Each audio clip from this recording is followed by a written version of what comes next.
Nathaniel Hawthorne's 1843 short story, The Birthmark, presents a startling paradox: a scientist who murders his virtually perfect wife to cure a trivial cosmetic flaw.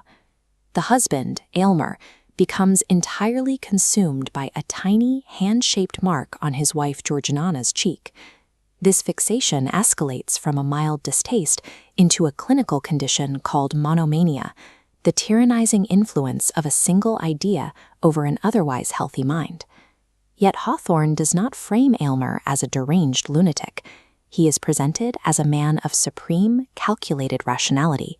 He operates with the absolute conviction that empirical science possesses both the right and the capability to correct nature's minor oversights. If human physiology is merely a mechanism, a skilled enough engineer should be able to edit out the errors. This scientific murder serves as a calculated intellectual puzzle, hiding a deeper, fatal indictment of 19th century philosophical ideals. The Birthmark functions as a complex text, operating simultaneously on multiple frequencies, a quality known as polyvalency. Hawthorne's text is highly specific about its appearance. The mark is a deep crimson. It bears a striking similarity to a human hand, and it is deeply interwoven into the very texture of Georgiana's face. The symbol reveals its layers through three distinct analytical lenses: the theological, the legal, and the meta-artistic. Applying these lenses sequentially exposes Hawthorne's critique of authoritarianism, specifically how rigid control systems operate within both religious dogma and 19th century marriage. The final lens elevates the story even further, turning the narrative into a critique of literary production and authorship itself. Understanding the birthmark requires looking past the demand for a single fixed interpretation to find the intractable messiness Aylmer tried to destroy.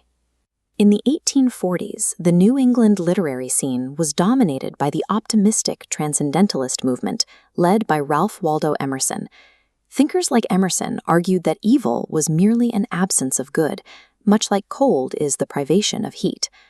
Hawthorne, however, inherited a dark Calvinist worldview. He believed in active, innate human depravity. He viewed the transcendentalists with steep skepticism, satirizing the movement in his other writings as a giant, feeding unwary travelers a diet of mist and moonshine. In our story, Aylmer views his wife's birthmark strictly through this rigid, puritanical framework.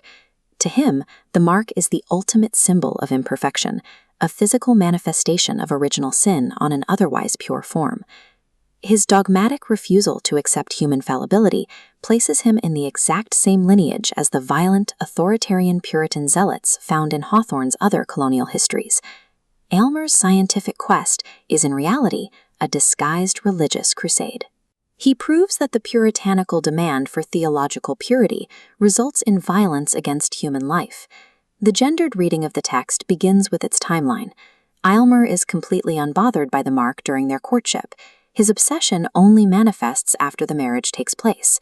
The mark is tied to her biology and emotions. It reddens or pales in direct response to Georgiana's shifting passions, her sudden anger, and her physical desires. This reactive physical reality sharply contrasts with the era's cult of true womanhood, an ideology demanding absolute female purity, unconditional submission, and a complete lack of physical agency. This diagram illustrates the 19th century legal doctrine known as femme couverte. Under this law, a wife's identity, property, and autonomy were entirely subsumed by her husband. Even under total legal erasure, the birthmark remains, representing the single aspect of identity Aylmer cannot absorb. He turns to the laboratory to resolve this conflict. His scientific intrusion is a patriarchal mechanism to overwrite the mark of our great creative mother with his own totalizing ownership. The experiment functions as an extreme enforcement of domestic property rights. Aylmer's absolute control cannot tolerate even a fraction of female bodily autonomy. Beyond science and law, the story moves into the realm of literary production. Aylmer's deepest and most dangerous identity is that of an author. Hawthorne obsessively repeats the word hand, deliberately linking the physical shape of the birthmark to the literal hand of a writer penning a story. Aylmer views the birthmark as a fairy sign manual, a flawed, illegible text that he must aggressively edit and erase to create an immaculate character. This authoritarian editing impulse mirrors the omniscient narrator style championed by 19th century realist authors. Writers like Anthony Trollope acted as paternal, unquestionable guides, reflecting a perfectly ordered, objective world. Hawthorne rejected this demand for absolute clarity. He classified his own work as romance, a genre that relies on fluid boundaries, multiple interpretations, and epistemological uncertainty. His core aesthetic wanting is clear. Forcing a single perfect interpretation onto a subject, acting as the ultimate rigid allegorist, strips away the human warmth of the subject. Aylmer's scientific failure is Hawthorne's own self-indictment of the artistic process. The hubristic pursuit of a perfectly legible creation inevitably destroys the living truth it attempts to capture. The story utilizes what modern readers might consider heavy-handed, highly predictable foreshadowing. Aylmer has dark dreams of cutting into her heart. A reflective, acidic plate destroys her image. And as seen here, a pristine, perfect flower withers and turns black the exact second Georgiana touches it. This lack of narrative surprise serves as a deliberate epistemological trap designed to implicate the reader. Georgiana acts as the ultimate reader of Aylmer's tragic text.